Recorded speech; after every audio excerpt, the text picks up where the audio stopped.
چنانچہ حضرت نے باب قائم کیا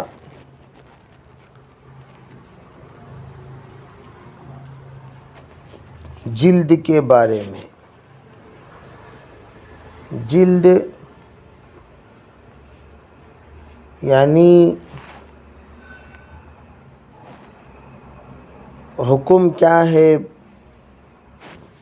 چمڑوں کا، میتہ کے چمڑوں کا حکم کیا ہے۔ باب قائم کیا باب صدقتی علی موالی ازواج النبی صلی اللہ علیہ وسلم، آزاد کردہ غلاموں پر صدقہ کرنے کا بیان جو موالی حضور صلی اللہ علیہ وسلم کے ازواج مطہرات کے ہیں۔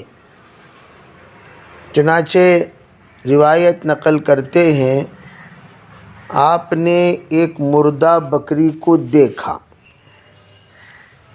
اور وہ میمونہ رضی اللہ تعالی عنہا کے آزاد کردہ غلام تھے، عتیقہ باندھی تھیں، اس کو عطا کیا تو وہ پریشان ہو گئے کہ آپ صلی اللہ علیہ وسلم یہ میتہ دے رہے ہیں۔ تو آپ نے فرمایا ارے بھائی اس کے جلد سے تم کیوں فائدہ نہیں اٹھا سکتی؟ اگر اس کے گوشت حرام ہے تو جلد تو حلال ہے۔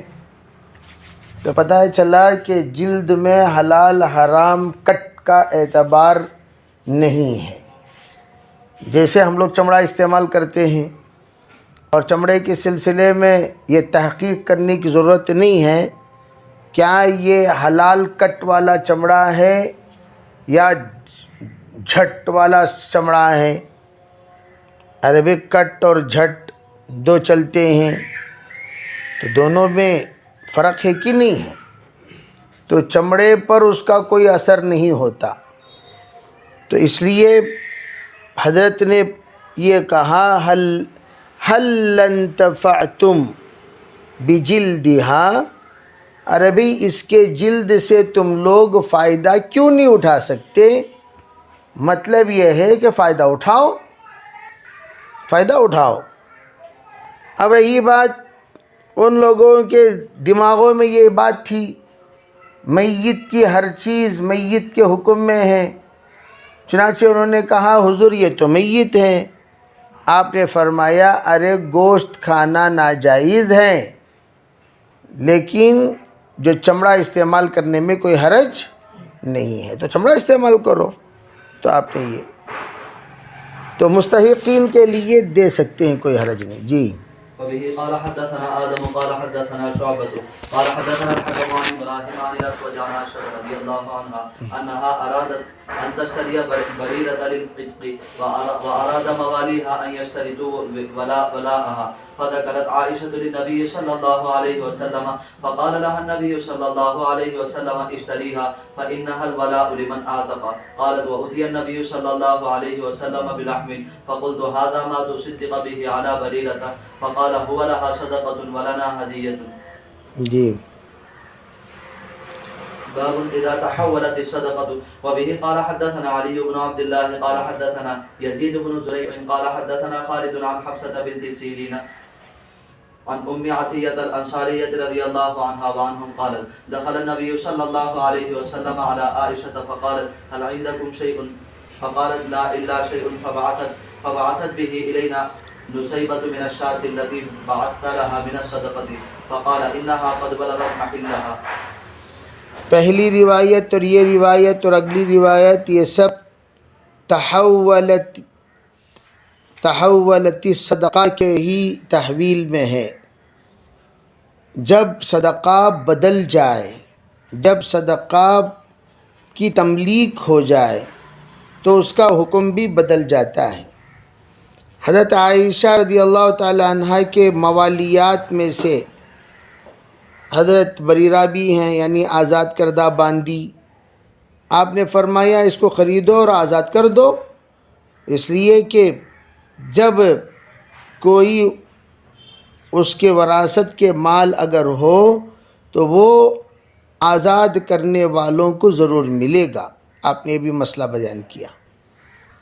وہاں ایک مسئلہ پیش آیا کہ جب ان کو گوشت دیا گیا کہنے لگی کہ حضور یہ تو صدقہ ہے. آپ نے فرمایا ٹھیک ہے اس کے لیے صدقہ ہے، وہ ہمیں دے رہی ہے تو ہدیہ ہے. تو گویا تملیک ہو گئی، مالک بننے کے بعد وہ تصرف کا کل حق رکھتی ہیں. تو انہوں نے تصرف کیا، تو جب تصرف کیا تو ہدیہ بن گیا.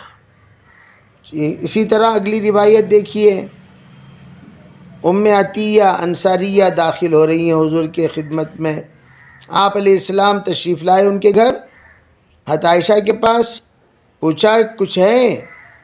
فرمانے لگی کہ نہیں، ہاں وہ چیز ہے جو ان کی طرف بھیجی گئی تھی.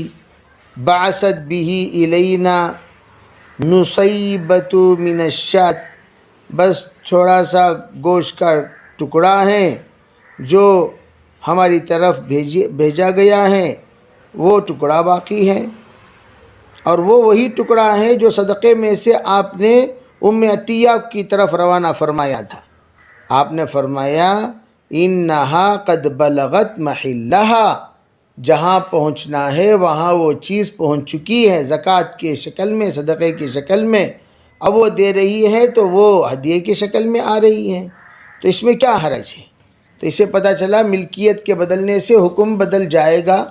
چنانچہ مدارس میں جو تملیک کا نظام ہے وہ اسی وجہ سے ہے کہ پہلے طلبہ عزیز کو دے دو. طلبہ عزیز جب دیں گے مدرسے کو تو وہ بطور ہدیہ دیں گے، وہ زکوٰۃ نہیں ہے. زکوٰۃ کی تملیک ہو گئی، صدقہ نہیں ہے، صدقے کی تملیک ہو گئی. تو گوشت بھی ہم پکاتی صاحب کو دے دیتے ہیں، بے پکاتی صاحب وہ دیں گے طلبہ عزیز کو، تو وہ باندھی جیسے تحولت صدقہ ہو گیا. جیسے یہاں روایت میں موجود ہے تحولت صدقہ، تو وہی تحولت صدقہ وہ ہو جاتا ہے تمام اشیاء مطبخ سے.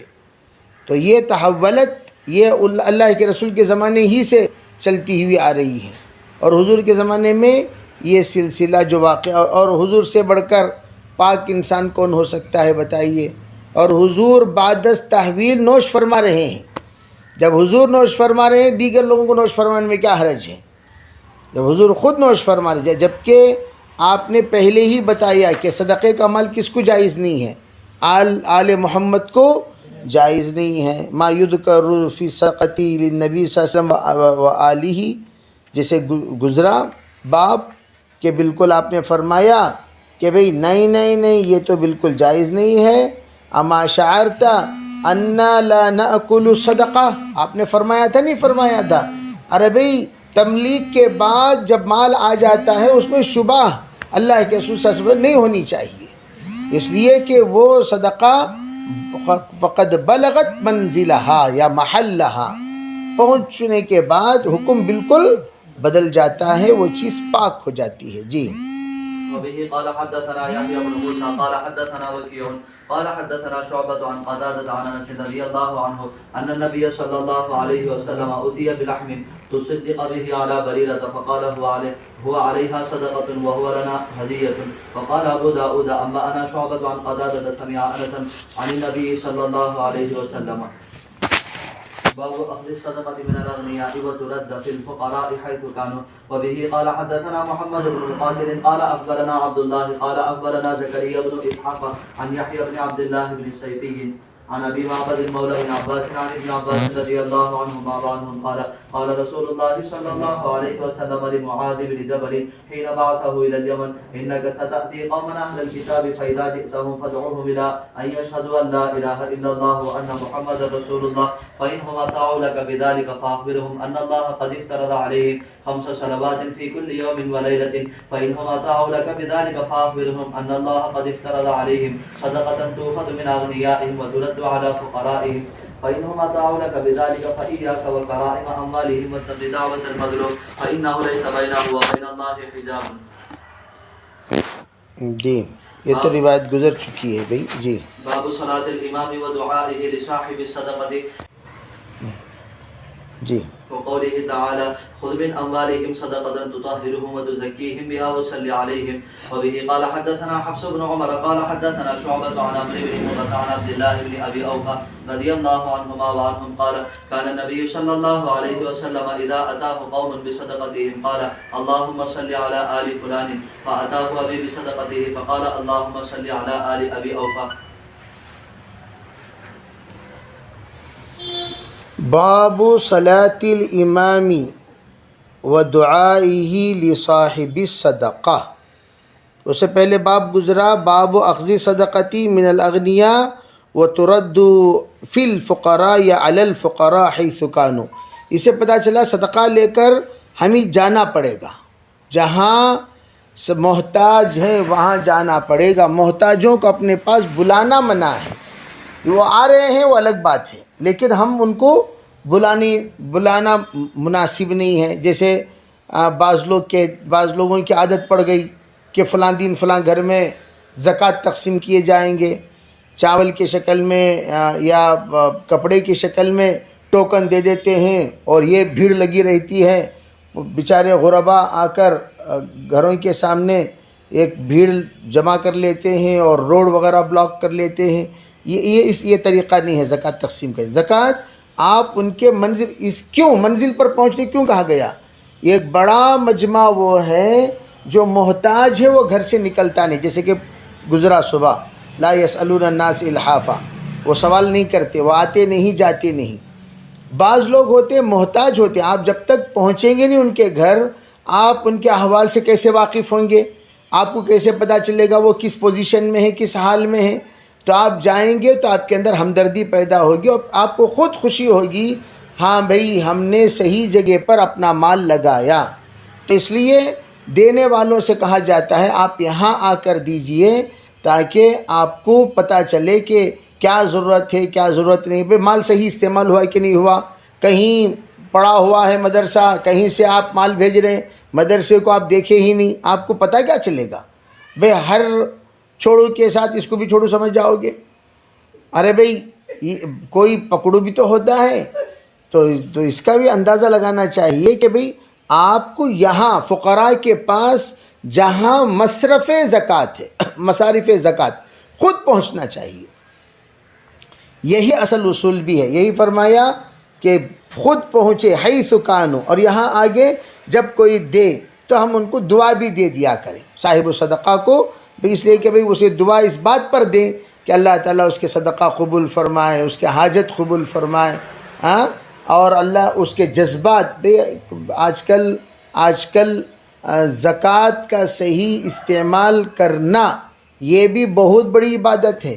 اکثر لوگوں کی زکوٰۃیں صحیح جگہوں پر استعمال نہیں ہو رہی ہیں. تو مصارف زکوٰۃ کے سلسلے میں بتانا چاہیے. ارے بھئی تم زکوٰۃ تو دے رہے ہو، لیکن بعض لوگ بالکل اداس چہرہ لے کر صاحب نصاب ہوں گے.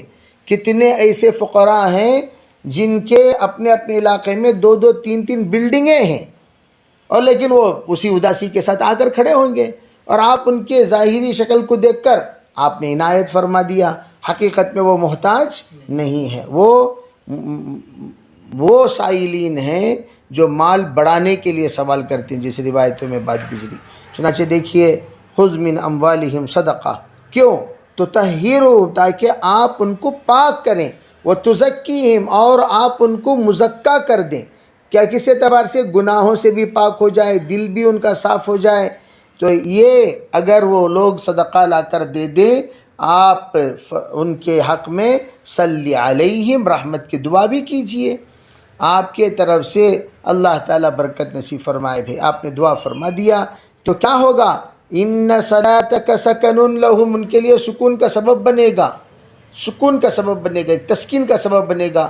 آپ نے ان کو بلایا، بلانے کے بعد آپ نے ان سے ان کے حق میں دعا مانگی، تو دعا کرنے کی برکت سے کیا ہوگا؟ سکون. اور یہ ہونی چاہیے. جیسے کہ آج کل بھئی لوگ اس سلسلے میں توجہ ہی نہیں دیتے. ہونا چاہیے کہ وہ مرحومین کے یہاں جائیں، جا کر ہم کچھ ان کے حق میں دعائیں دیں. آپ دعا کر کے دیکھیے. حالانکہ لوگوں کو نہیں پتہ کہ کسی کو آ رہے ہیں تو آنے کے بعد ان کو جو کچھ بھی دینا ہے دے کر روانہ کر دیتے. ایسا نہیں. میں مرحومین وہ دیں یا نہ دیں وہ دوسری بات. بہت سارے جگہوں پر بھائی علماء اکرام جاتے ہیں، اکرام کرتے ہیں اور ان کی جو کچھ بھی ضروریات ہیں اسے پورا کرتے ہیں. بعض لوگ وہ ہوتے ہیں وہ جاتے ہیں خالی ہاتھ فتح خواہ واپس لوٹ کر آ جاتے ہیں. تو ہمارے دل میں یہ بات نہیں ہونی چاہیے بھئی یہ خالی ہاتھ فتح خواہ کی جگہ نہیں جانا، جہاں پر کچھ فائدہ ہو وہاں جانا. پھر تو ہم بھی اغراض والے ہو گئے، پھر ہم بھی کیا ہو گئے؟ اغراض والے ہو گئے. بھئی ہم آ رہے ہیں دعا کر رہے ہیں، بس آپ دیں یا نہ دیں وہ آپ جانے آپ کے. لیکن ہمارا یہ فرض بنتا ہے کہ کسی بھی مسلمان کے یہاں جیسے ہم لوگ وہاں بھی گئے دعا کیے، بھئی دعا کر کے آ گئے، ہمارا حق بنتا ہے. تو سکون کے دیں تو دیں، تو جب نہیں دے رہے ہیں تب بھی حق بنتا ہے اتباع الجنائز کے خاطر، جب دے رہے ہیں تب بھی ان کے حق میں دعائیں دے دینا چاہیے. چنانچہ دیکھا اللہم صلی علی فلان، آپ نے دعا مانگی اللہ فلان کو آپ خصوصی مغفرت فرمائیے، رحمت نازل فرمائیے. اور پھر فرمایا فَأَتَاهُ أَبِي بِصَدَقَتِهِ، میرے والد اللہ کے رسول کی خدمت میں صدقہ لے کر حاضر ہوئے تو اللہ کے رسول نے دعا مانگی اللہم صلی علی آل ابی اوفا، یا اللہ فلاں کے آل پر اور بھی زیادہ پوری رحمت آپ کی نازل فرمائیے. اس طرح آپ نے دعا مانگی. جی باب ما يستخرج من البحر یہ روایت پڑھ لیے. جی باب ما يستخرج من البحر وقال ابن عباس رضي الله عنهما ليس العنبر بركاز هو شيء دسره البحر وقال الحسن في العنبر واللؤلؤ الخمس. یہ جو سمندر سے جو چیزیں نکالی جاتی ہیں اس کے سلسلے میں کیا حکم ہے؟ سمندر دیکھیں بھائی ایک بات یاد رکھیں کہ زکوٰۃ جیسے کہ عام طور پر پلاٹینم ہے، پلاٹینم کے سلسلے میں یہ آ کر جدید ایک دھات ہے جو سونے سے بھی قیمتی ہے، جدید. اب اس پر فقہاء کرام کہتے ہیں پلاٹینم کی انگوٹھی مرد حضرات پہن سکتے ہیں، اس پر زکوٰۃ نہیں ہے. پلاٹینم اگر آپ مال تجارت میں رکھیں گے تو وہ تو بہت قیمتی مال ہے. اگر آپ زیورات میں شامل کر لیں گے تو زیورات میں شامل کرنے میں جیسے کہ ہیروں کے پتھروں پر زکوٰۃ نہیں ہے تو اس کا مطلب کیا اسے زکوٰۃ نہیں دینا؟ بھئی اگر وہ برائے فروخت ہیں تو مال تجارت میں سے اس کی تو زکوٰۃ نکالنی ہوگی، برائے استعمال ہے تو زکوٰۃ نہیں ہے. تو پلاٹینم بھی برائے استعمال پر زکوٰۃ نہیں ہے، برائے تجارت ہو تو زکوٰۃ ہے، اس کی بھی زکوٰۃ ہے. تو لوگ کیا سمجھتے ہیں پلاٹینم استعمال کے رہی تو بھی زکوٰۃ نہیں، تجارت کے رہی تو بھی زکوٰۃ نہیں. ایسا نہیں. مال جو بھی متمول ہیں، جو بھی مال کہلانے کے جس کو قیم کہا جاتا ہے، تو ان تمام قیم پر زکوٰۃ واجب ہوں گی اس کی مقدار پر. تو یہاں کہا جاتا ہے اب سمندر سے موتیاں نکلتی ہیں، سمندر سے عنبر یہ حقیقت میں عنبر جو ہے یہ ایک اسے کیا کہتے ہیں کف ہے، کف جو مخصوص مچھلی کے اندر سے وہ کف نکلے، جیسے کہ کستوری کہا جاتا ہے، مشک آ کر ہرن کے نافہ ہے، ہرن کا نافہ ہے، اسی سے خوشبو انتہائی قیمتی خوشبو بناتے ہیں. اور نافے کے سلسلے میں بہت ساری فضیلتیں، جہاں پر نافہ ہو وہاں پر جنات کا حملہ نہیں ہوتا، اس طریقے سے بھی بہت سارے احباب فرماتے ہیں. تو اسی طریقے سے مشک و عنبر یہ دونوں کہا جاتا ہے. مشک و عنبر عطر میں استعمال کرتے ہیں عنبری، اور خصوصاً آپ اس میں دیکھیں گے حلووں میں عنبری آئے گا. عنبری جو ہے وہ ایک ڈراپ کا 100 حصہ بنا کر ایک ڈراپ ڈالتے ہیں تو اس میں اتنی زیادہ مفید چیز بن جاتی ہے. تو عنبری ڈالنے کے بعد عنبر کی قیمت کوئی معمولی قیمت نہیں، لاکھوں میں اس کا فروخت ہوتا ہے. ارے بھئی عنبر جو ہے مشک ہو یا عنبر ہو یا اللہ سلامت رکھے عود ہو، یہ تمام چیزیں انتہائی قیمتی ہوا کرتی ہیں. تو کیا فرمایا ابن عباس نے لیس العنبر برکاز، عنبر رکاز نہیں ہے، عنبر رکاز نہیں ہے. یعنی کیا مطلب؟ یہ جو خوشبو ہے یہ خوشبو رکاز نہیں ہے. بعد نے کیا فرمایا؟ یہ آ کر لید ہے. لید کیا مطلب؟ بعض مچھلی کا جو لید نکلتا ہے اس لید کو عنبر کی شکل، لید میں سے ایک حصہ سبزی ہے، لید کا ایک حصہ عنبر ہے تو لید ہے۔ بعد نے فرمایا تھوک ہے، تو کہنے والے بھائی جو بھی ہو بہرحال ہے کہ نہیں یہاں ہے تو بس کافی ہے، وہ چاہے کہاں سے کہیں سے بھی نکلے، لید نکلے۔ بعد نے کیا فرمایا نہیں یہ اصل میں یہ ایک جھاگ ہے، جیسے کہ میں نے کہا سمندری جھاگ ہے۔ کیا مطلب؟ تمام لید سے ایک بھاپ نکل کر سمندر کے ایک کنارے پر وہ جھاگ جا کر جمع ہو جاتے ایک ہی جگہ پر۔ وہ جھاگ جاننے والے بہت سارے ہوتے ہیں، وہ جا کر وہ جھاگ کو نکال کر لاتے ہیں، اور لانے کے بعد اس کو پروسیس ہے۔ حقیقی عود آپ برداشت نہیں کر پاؤ گے۔ حقیقی عود عام طور پر جو اصلی چیزیں ہوتی ہیں اسے پروسیس کے وجہ سے، کہ ریشم ہے انتہائی بدبودار، اسی طریقے سے اصلی چیزوں میں ایک عجیب سی مہک ہوتی ہے، وہ مہک ہم لوگوں کو برداشت نہیں ہوتا، اسے پروسیس کرتے ہیں، اس کی صفائی کرتے ہیں، پھر اس کے بعد اسے معطر بناتے ہیں۔ بات سمجھ میں آتی نہیں؟ اس کے بعد اسے معطر بناتے ہیں۔ تو حضرت نے فرمایا یہ آ کر ریکاز میں سے نہیں ہے، یعنی خزانوں میں سے نہیں ہے۔ پھر کیا کہا؟ یہ جھاگ ہے سمندر کا۔ حضرت حسن نے فرمایا عنبر اور لؤلؤ ان میں خمس نکالنا چاہیے، اسے آپ علیہ الصلوۃ والسلام نے ریکاز میں خمس بیان فرمایا۔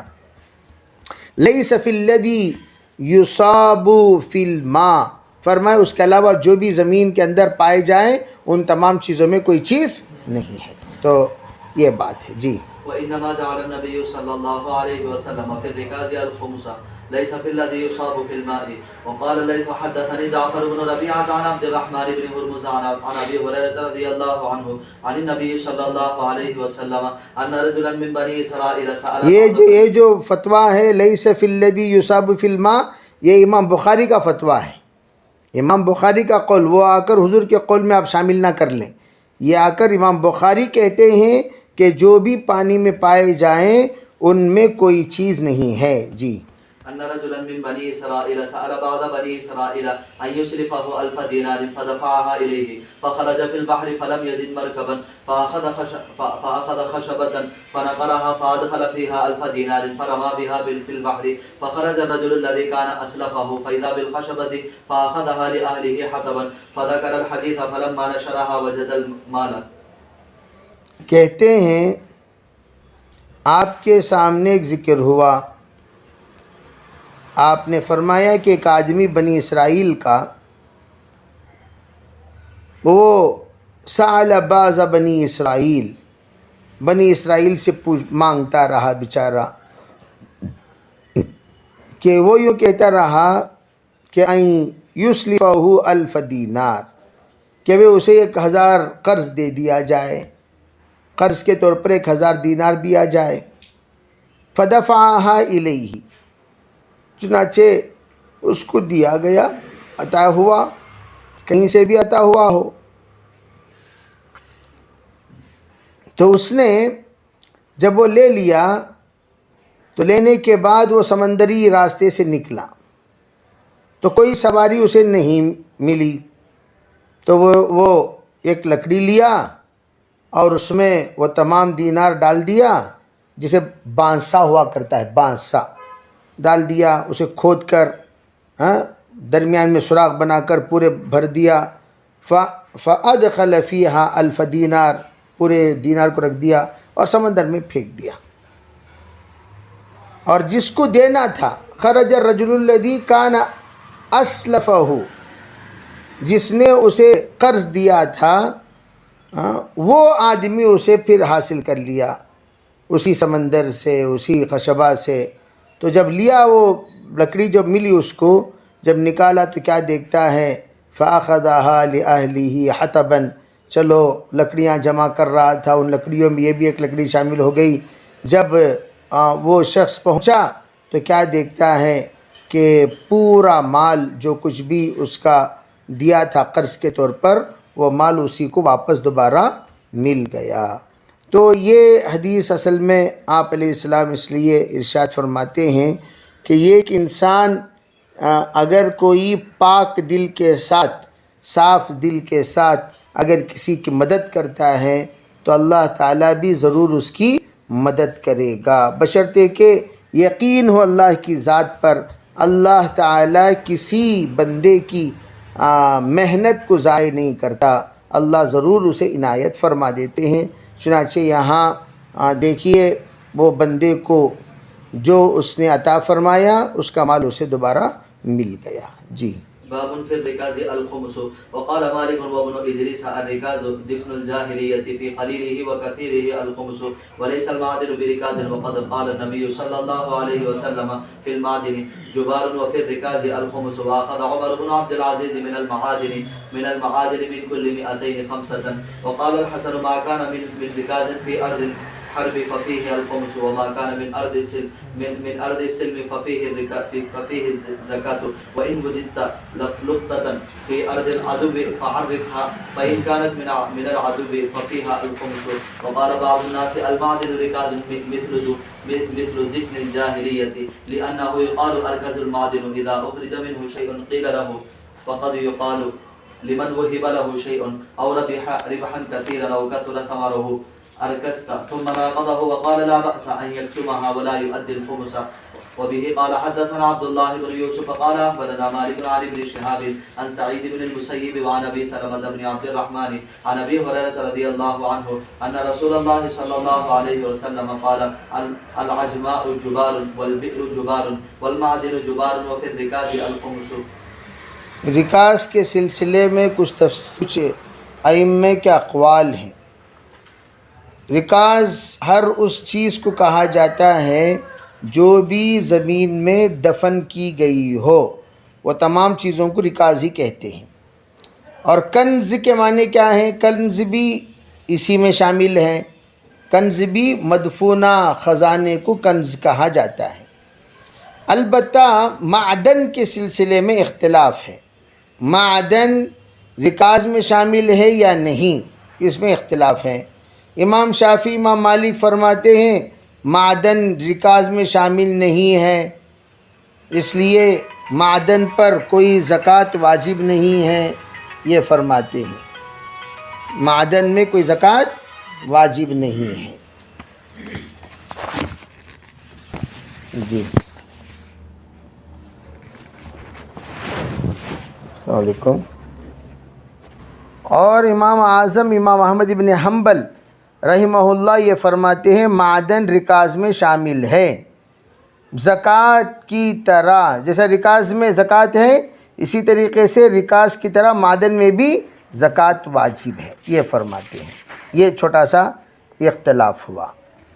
اب رہی بات جبار کے سلسلے میں، جبار کا حکم کیا ہے؟ جرح ہوا جبارن، اگر حیوان کسی شخص کو راستے میں چلتے ہوئے زخمی کر دے تو مالک پر اس کی دیت واجب ہوگی یا نہیں، یہ ہے جبار۔ امام شافعی رحمۃ اللہ کیا فرماتے ہیں؟ اگر جانور نے دن میں کسی کو زخمی کیا تو دیت واجب نہیں، اگر رات میں زخمی کیا تو دیت واجب ہے، یہ فرماتے ہیں۔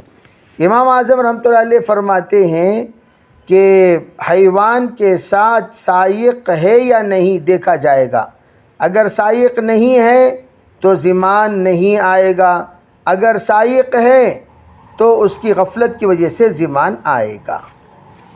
بات سمجھ میں آئی؟ رات اور دن کے سلسلے میں کوئی فرق نہیں ہے، بلکہ بس اتنا دیکھنا چاہیے۔